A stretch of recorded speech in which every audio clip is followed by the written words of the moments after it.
Okay. We need to hop into this because it's 4:22 and I don't want to run out of time.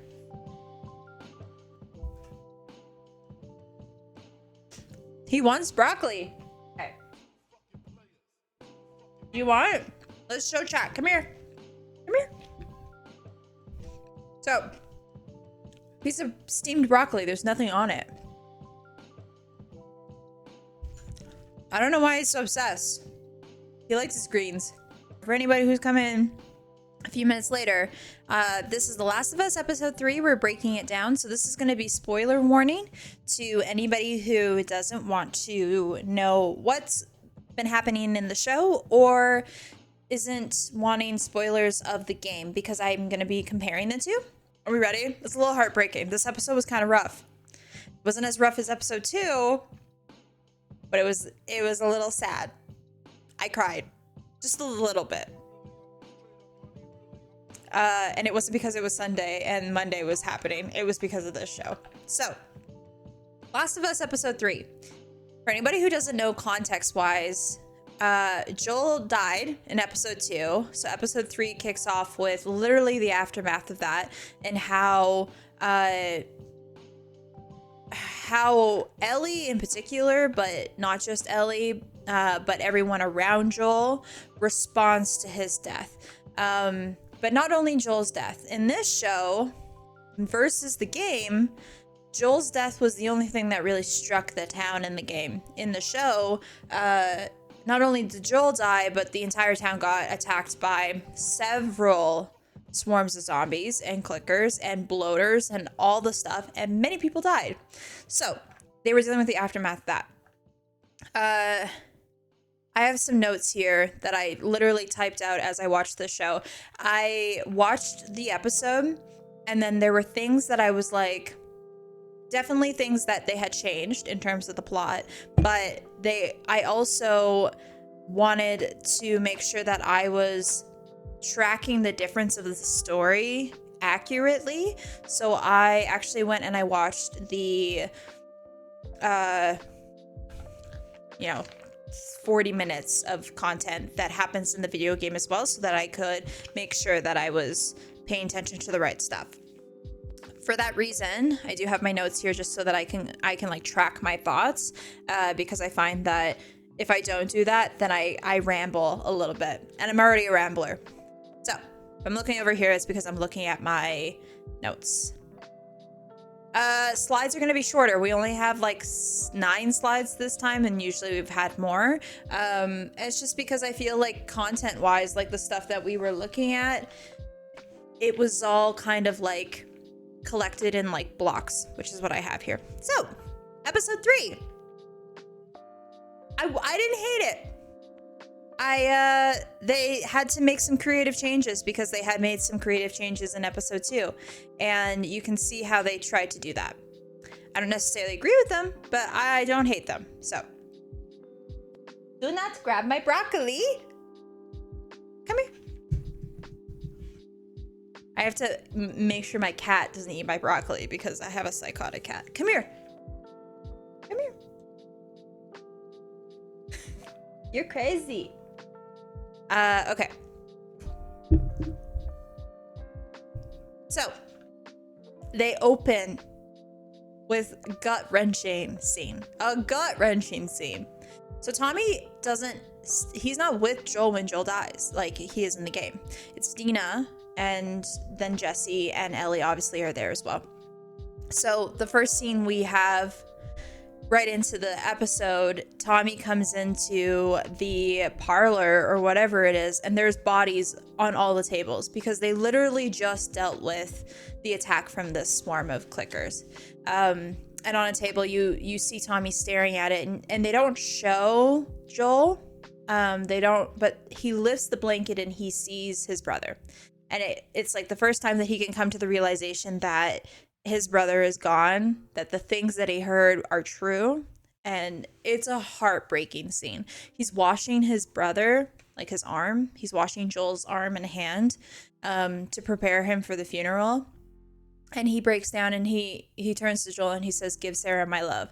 And I immediately started crying because there was something about, we don't see any of that in the game, but there's this moment where it's like a culminating, like it pulls everything together in one line. And that is, Tommy and Joel have been together from the beginning, obviously brothers, but I'm talking the beginning of the beginning of the last of them. Tommy sees Joel suffer while he's grieving Sarah's death. He sees Joel fall in love with being a father again to Ellie. He sees all these stages of Joel's life. He sees Joel when he's at his worst. And he actually has to leave because he's like, I can't be attached to Joel anymore. He's too vengeful. He saw all sides of Joel. And there's this moment where it ultimately doesn't matter because he knows that Joel is now resting. He is now at peace. He's with his daughter. And there's something really special about that I think we didn't get to see in the game. It wasn't this moment that is like, it wasn't highlighted at all, but it didn't show the context, I think, of how it did in the game. But it was a really special scene. I really liked that they did that in the show. And I was worried that they weren't going to be able to do something like that because they had changed the plot in the second episode. The fact that Tommy wasn't with Joel when he died. I was like, I hope that they still give Tommy his moment with his brother because it's so necessary. Now, they're hiding some information from the audience that people who have played the video games already know, I would assume. But Tommy grieving Joel's death looks different than how Tommy grieved Joel's death in the game. And I think it adds more to Tommy's character because of it.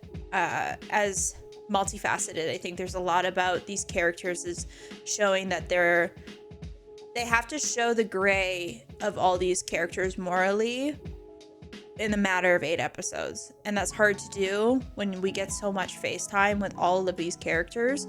And Tommy was kind of the one who I think missed a lot of his character development in Last of Us 2. And I actually didn't like the way Tommy ended up being at the end of the second game. And so I'm curious to see if they're going to try and change that because of how Tommy is approaching Joel's death. But this was a beautiful scene. I included this picture. This one's actually from season 1. But again, it just shows that, like, brothers from the beginning, Tommy only ever wanted the best for Joel and vice versa. Right after we come to Ellie is actually, like, destroyed. So in the game, Ellie wakes up. She has, like, I think a black eye. Like, she looks banged up from the fight between her and Abby's crew, but she's functioning. She's moving around. She's literally living her life. This Ellie in the show was like, she has like a tube attached to her lungs, I believe. You can see that there's significant damage to her body from the fight directly to her. And then she wakes up and she starts screaming because she's experiencing PTSD. She's reliving the fact that Joel is dead. She actually can't come to terms with it, so they have to inject her with something that calms her down. And then it cuts to, it's either 3 or 4 months later. And again, they didn't do that in the game. The game is literally directly after Joel dies. Ellie is already willing to go to fight Abby for what she did to Joel. The show leaves a gap of time for Ellie to try and rebuild her life, but also heal from the damage that happened. It was so significant to her physically and mentally that she needed months in the hospital. And again, I think that shows the effect to not only her, but to the town and how they were recovering from the attack of all the zombies. Everyone around Ellie who was watching her go through this. There was just, like, again, a way to kind of like provide some context to the story without jumping right in, because they needed that time to show changes. Phineas is looking at me sideways. His head's like this. It's because he's listening to me. Does your cat ever do that? They turn like this. Anyways, Gail's back. We love Gail. I love Gale so much. Gale is the one character that they added in this show that was a phenomenal addition. The Gale doesn't exist in the game, but her character is almost like a frame of reference of the audience in a certain way, of breaking down the characters and explaining, like, she's so uncut, she's so honest, and she doesn't, she sees through the lies and sees these people like more clearly, good and bad. I would say that she provides insight that I think the audience has, especially as the gamers, of just like how messed up of a situation this is, just how not easy this is, and how much human condition and how people respond to trauma and tragedy, and using their own moral justifications to prove why they did what they did. Gale is that frame of reference as how to break that down more clearly. So I like to see her as almost like the show's compass in a certain way, because she provides side insight for the characters as being the audience watching that. And you may look at these characters and be like, what is going on? And then Gale will literally say it, and she'll explain it very, very well. So I love Gale's character. Catherine O'Hara is an amazing actress. I've said this a million times over. I think she's phenomenal in all the stuff she's done. But her ability to again, just be like so like straight to the point. She doesn't sugarcoat stuff. This life is not about sugarcoating. As you are dealing with people at the worst of who they are, and probably the best, that she follows suit, and I really, really like that about her. So she meets with Ellie, and she's like, how are you doing? And Ellie's like, I'm fine, everything's fine, like, you don't need to psychoanalyze me. And Gale's like, you're a liar. Like, but she lets Ellie have her narrative. She lets Ellie lie to her almost, because Gale knows that she's not going to be able to convince Ellie. She couldn't convince Joel, and she knows that they are cut from the same cloth. And so there's this sense of Gale just has to let it happen, even though she wants the best. And I think there's something really substantial about that, and her character and her interactions with the main characters of the story. So loved the scene. You see a transition from Ellie's face when she starts to leave the hospital. She's all smiles, she puts on a mask, and then as she's leaving, you can see how angry she is. How angry she is that Joel died the way he did. The fact that she never got the opportunity to fully rebuild her relationship with him, and how much that actually is weighing on her. And I think it has something really significant to do for, like, I think only people who experience grief to that degree and have not had closure with somebody who's passed away could probably understand that. But there's a sense of, I'm sure, impending guilt that Ellie could have given Joel a better experience, and she didn't, for stupid reasons in her head, right? I can only imagine how much she may be mad at Abby. She may be mad at all these other people, but I'm sure she's so mad at herself too.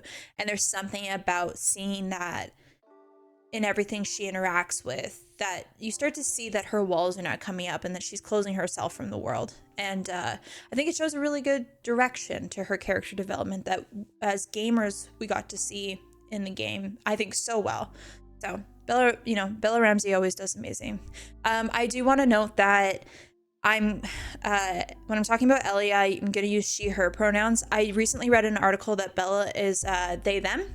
And so when I'm speaking about Bella, I'm going to try to use they, them. But if I mix it, because I'm talking about Ella and then Bella, Ellie and Bella, that's really hard to say at the same time. I'll be referencing Bella. But anyways, the last two videos that I did, the reason that I may have referenced Bella as she, her is just because I didn't know her pronouns. But I read recently that they were they, them. So I'm going to try my best to use their pronouns. So yeah, amazing scene. And I think, again, shows a little bit behind the significance that Ellie's carrying. This was a comparison because so this is going to be a really quick description of what happens, but ultimately, because Dina was with Joel when he died and it wasn't Tommy, the the show had to provide insight for Ellie from Dina, not from Tommy, which happens in the game. Again, this scene with Tommy and Ellie happens, if not the same night that Joel dies, like a night after. And he's trying to convince Ellie to wait because he needs to explain to the town that they need people to go and chase after Abby's group to, seek justice for Joel. And Ellie's like, you got one night and I'm gone tomorrow morning. And Tommy's like, okay. Here, it's been a handful of months. Tommy doesn't know what happened at the event because he wasn't there. Dina knows, and Ellie knows half of it. And so there's this kind of detail of Dina was withholding information from Ellie for a few months because she didn't want to put Ellie in a state where she couldn't handle that information. And so she withheld the fact that she actually knew the names of everyone in the group that Abby was with and the group that they represented, which was the Wolves. Wolves? And they're from Seattle. And so Dina and Ellie have this really special scene. I think, again, any moment that we get to see Dina and her character and this actress who plays Dina, I think is always done very well. She meets Ellie with Ellie's kind of attitude and the way that she interacts, but she does it with a little bit more empathy. She does it with a little bit more kindness. She's a little softer. So she brings, one of my favorite things about it is she brings Ellie cookies. And Ellie's like, what are these for? And she's like, well, I'm about to tell you something that's going to make you really mad. So they're a peace offering. And she tells her. And Ellie and her have this moment. And Dina says to Ellie, I loved him too, And it's this moment where, again, we don't get to see Dina's relationship with Joel in the game because there wasn't really a relationship to be seen. But in the show, Dina and Joel are close. And they have a shared common interest, which was Ellie. And so to see that Dina has this thing weighing in on her, I found to be really special. And so she tells Ellie that, I know the information that we need to know to go to Seattle. And so Ellie's like, okay, let's go tell Tommy. And so they tell Tommy, and Tommy changes it and says it kind of similar to the video game where he's like, we got to go talk to Maria and we got to let her know about this information. But he actually brings in the town. He goes, we're going to have a council meeting. The entire town needs to come to consensus to this before we proceed. That's not something that happens in the game. And I'm curious why they did that, because I don't necessarily see the reason for it other than to show the more certainty of the fact that a team will not go, that it's not worth it. But it didn't impact the story. It just was surprising to me. But again, I think it just provides a little bit more character development. Tommy is softer in the show than he is in the game. He thinks a little bit more. He's a little bit more objective when it comes to Joel's death. And here Tommy tells Ellie, Joel's grave is outside the gates, close to the mountains. And Ellie goes, I'll go see him when we leave for Seattle. And again, that moment of, I won't go until I have something to fight for. This thing is the only thing that's keeping her going. She can't even think about anything else, because if she doesn't think about anything else, then she won't break down. And again, it's just like this, just the impact of watching Joel die in front of her, the way he did so aggressively, I think shows heavy on her. So they have their council meeting, and Ellie writes a speech, and it feels very much not like her, I would say, for Ellie's character. It's very kind of like telling the people what she thinks they want to hear rather than the things I think she feels she should say. And she says something in her speech that I found very interesting, and that was she doesn't want to go and get Abby because of revenge. She wants to do it for justice. And in my head, I was like, but what's the difference? What you see as justice, Abby could see as revenge. It's a matter of perspective, I think. And so ultimately, we know Ellie's going for revenge. She wants to make Abby pay for the things that she did to Joel. But it flips it on its head too, because Abby spent 4 years, I think it is. No, wait. Ellie was 14. Yeah, 5 years? 4 years? Yeah. Have a piece of steak. Go for it. And she spends those years looking for Ellie because she wants justice instead of revenge. It's a good steak, right? It's a good steak. My husband is eating my steak next to me. And so again, it like shows the duality between, I think, Abby's character and Ellie's character in a way that people who watch the show maybe won't get an opportunity to see. In the game at this point, you don't even see it. So again, I can only see the reason for this scene being to show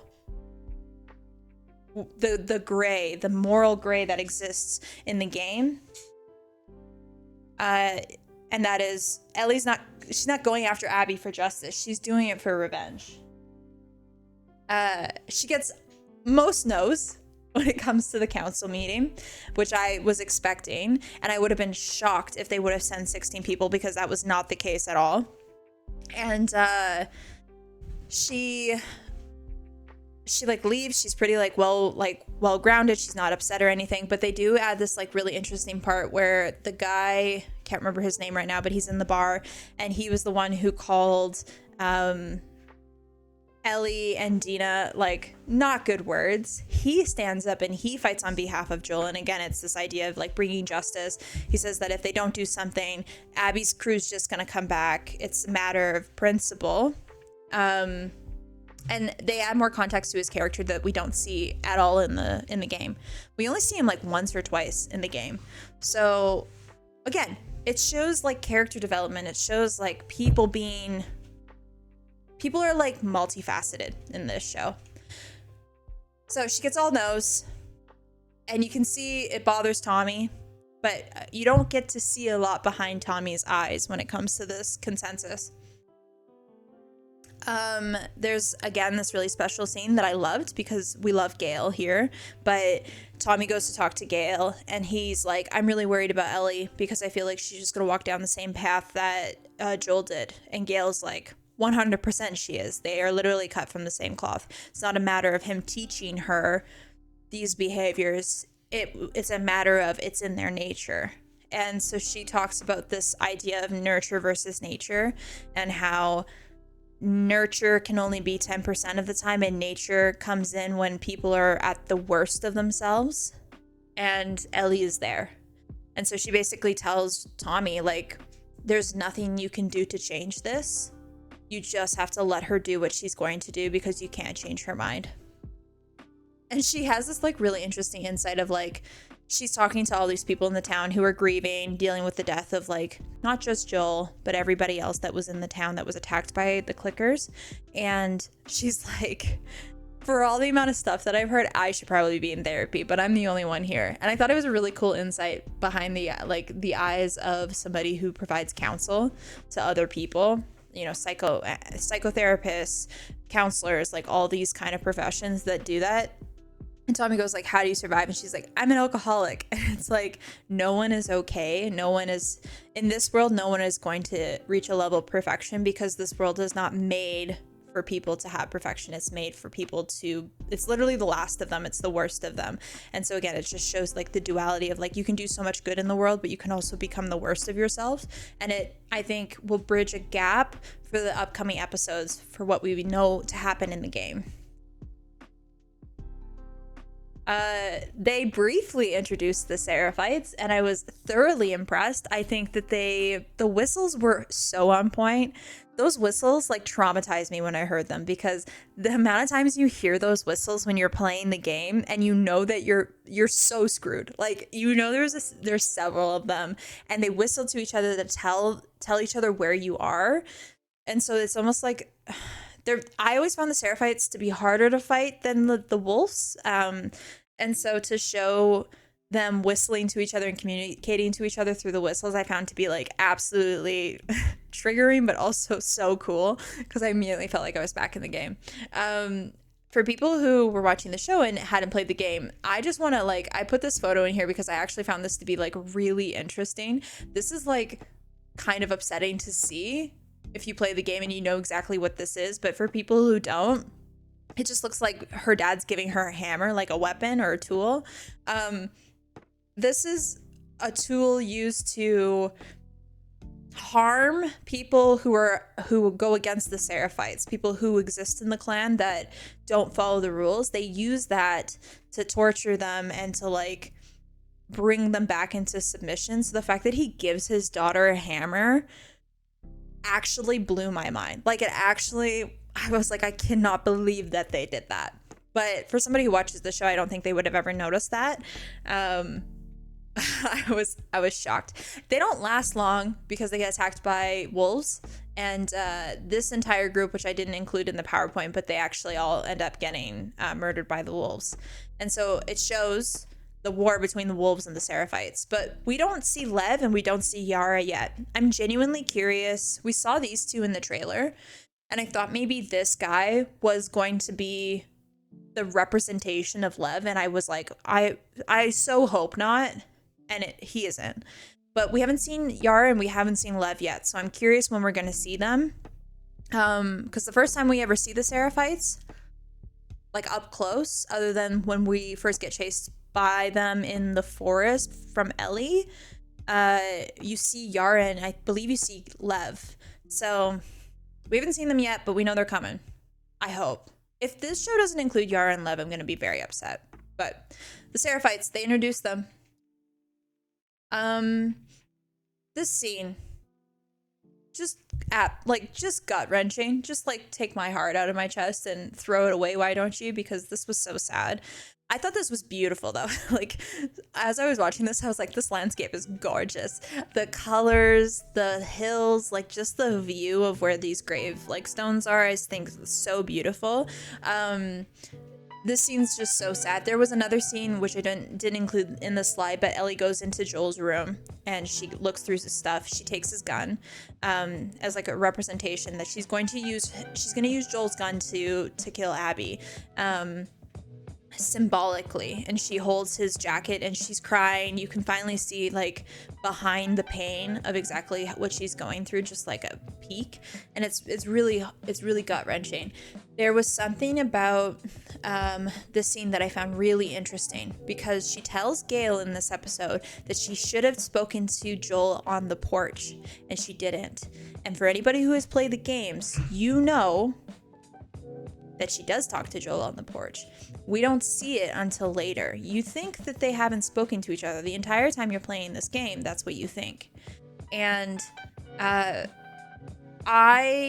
was like, if they cut that scene out, it's the only thing that's really gonna bother me, because that scene actually, not only did that scene break my heart probably to the same degree as seeing Joel die, because there's so much being said in the matter of like a 4-minute conversation between Joel and Ellie, but it provides insight to the last conversation they have with each other.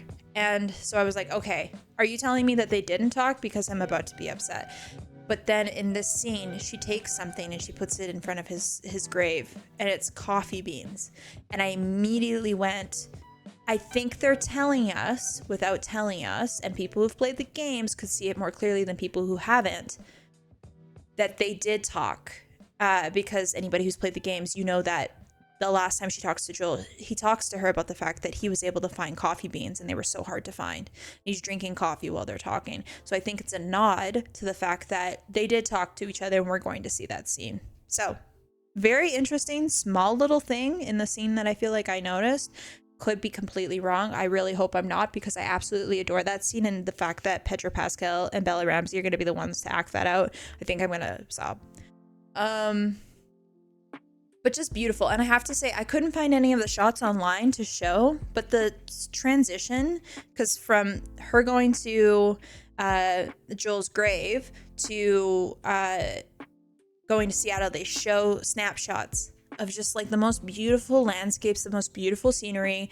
And I want to give like a verbal like round of applause to those shots, because they were just so beautiful. But I couldn't find any.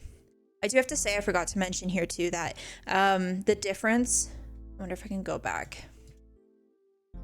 The difference here from the game to the show, they stay in the town much longer, but Ellie leaves for Seattle and she chases after Tommy. And in the show, she doesn't. she sneaks out of the town. She leaves Tommy behind. Maria doesn't find out. Her and Dina sneak out with the gentleman who speaks out at the council, who, like, he basically, like, you know, he extends his hand out to say he's really sorry for what he did. And there's, you know, I believe forgiveness that happens there. But that's a huge difference between the game and the show. Ellie chases after Tommy, and she follows Tommy through Seattle. And the part of the game that you're playing is you start to see the darkness behind Tommy, because Tommy's hunting Abby's crew and Ellie's just following, and then she happens to like run into those characters as well. In the game in the show, that doesn't happen. So I'm curious to see if Tommy will be a character in the rest of this story, because Maria lets us out in the game. Maria is the one who says, like, bring back my husband, and Ellie's like, of course. So I'm curious to see what's going to happen there, because that's something that they changed quite a bit, and I don't necessarily know why, other than they're trying to show Tommy in a different light than who he becomes in the game.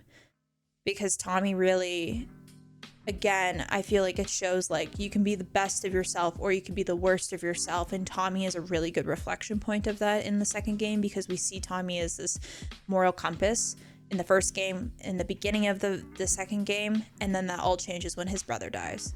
So I don't know if they're going to bring that story in. Tommy has more in the show than he does in the game.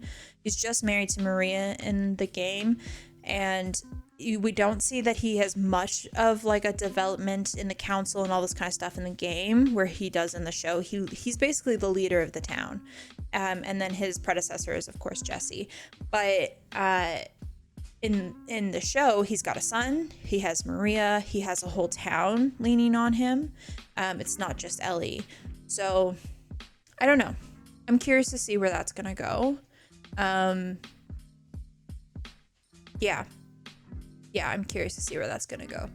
Just an interesting change they made. And then the last scene, we make it to Seattle, and this shot was so cool of Seattle, where they like show them looking over like the broken bridge and seeing Seattle for the first time. But very quickly do we realize, so they think they're walking into like nothing. They find the Seraphites, the ones that we saw before, and we realize that they're dead. But they think that they're walking into a crowd of like 5 people, 10 people, like a small crowd. And very quickly do they reveal that they're walking into the wolves' den, and there are so many people there. And it's the same as in the game. When you go into the game, you very quickly realize that there are just like, Seattle's insane.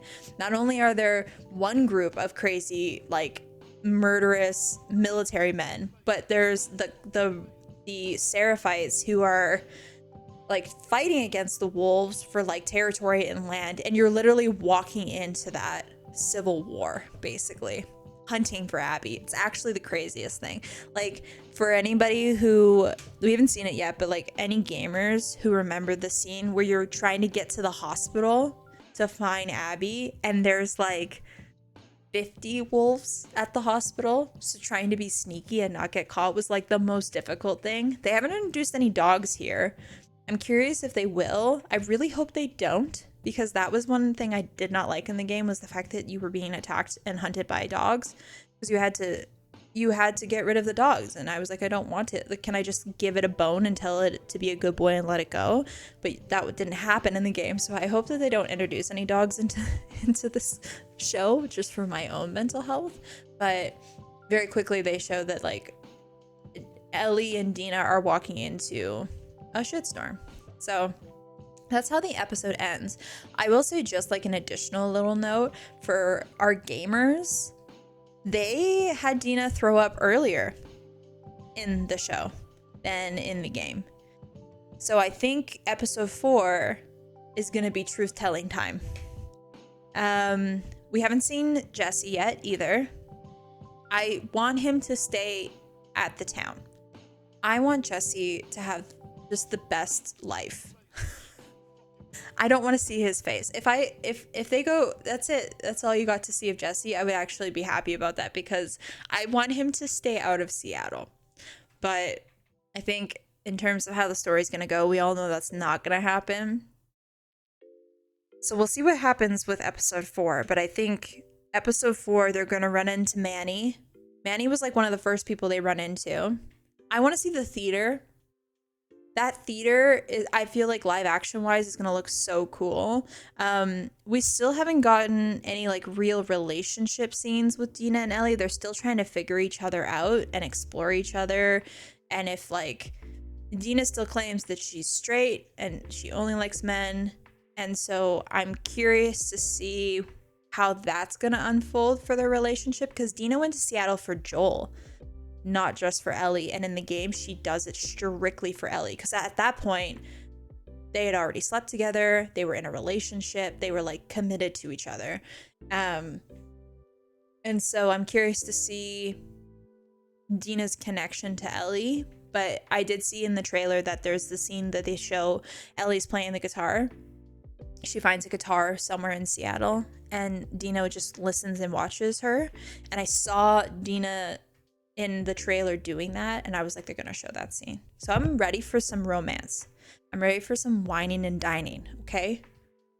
That's what I want in episode 4. But yeah, I wasn't mad at it. I enjoyed it. I'm really curious. It was a great transition episode for Seattle, because shit about to go down in Seattle, and we all know it. What I want the theater.